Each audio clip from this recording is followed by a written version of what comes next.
It's been hard. It's been really difficult for me to decide whether to read this poem.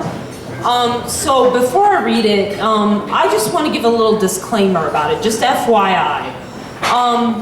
This poem is about my journey.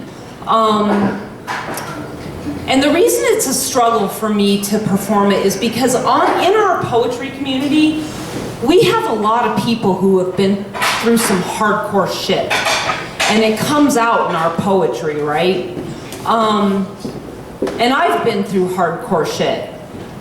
But what inspired this poem is that nothing for me has been harder than facing myself and my own darkness. Nothing.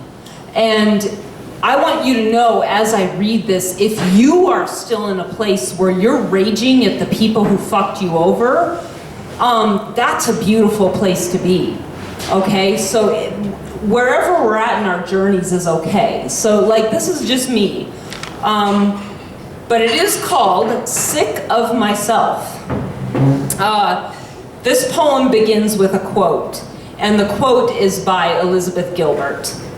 And the quote is this: "I've never seen any life transformation that didn't begin with the person in question finally getting tired of their own bullshit."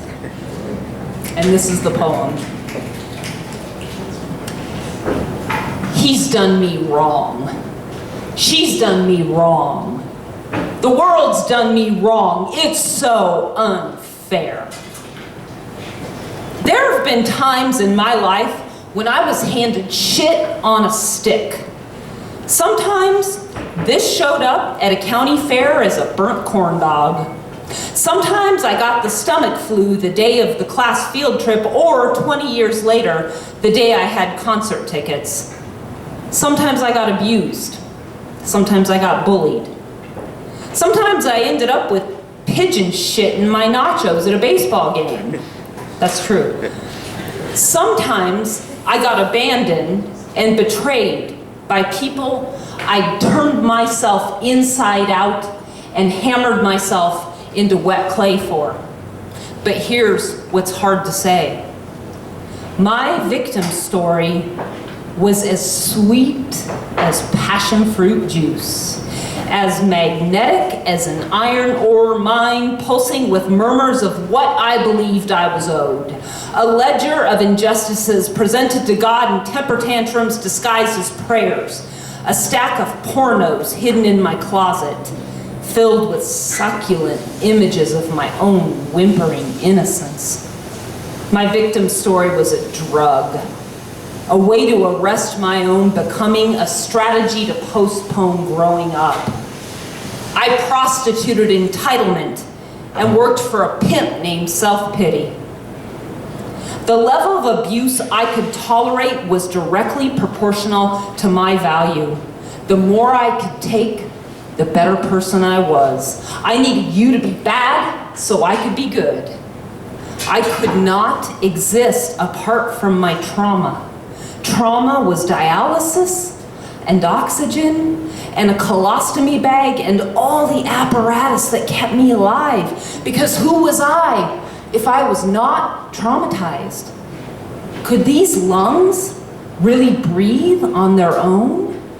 These kidneys flush toxins out of a contented life without dependence on misfortune? People talk of healing. Yes, let us heal. But let me also acknowledge that nothing caused me more suffering than my own thinking. The first arrow the Buddhists speak of has a blunt tip, which might be called life, and only leaves a bruise. But the second arrow, the way we react, can pierce the skin and become a bullet that tears through blessings. An army that invades peaceful villages housing tender dreams and simple pleasures.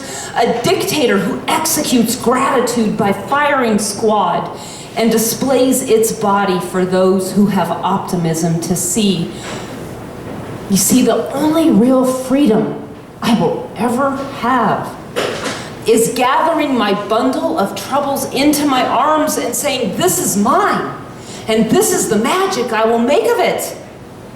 As I plant seeds in the compost and wait for them to grow into something beautiful and nourishing. As I make an incision in my shadow and remove the cancer of fear, metastasizing to all the decisions I make, as I admit that the world is maddeningly complex and nuanced, and that I am a creature of darkness and light, and that this makes me ordinary and responsible for my life. This is freedom. This is healing. Thank you.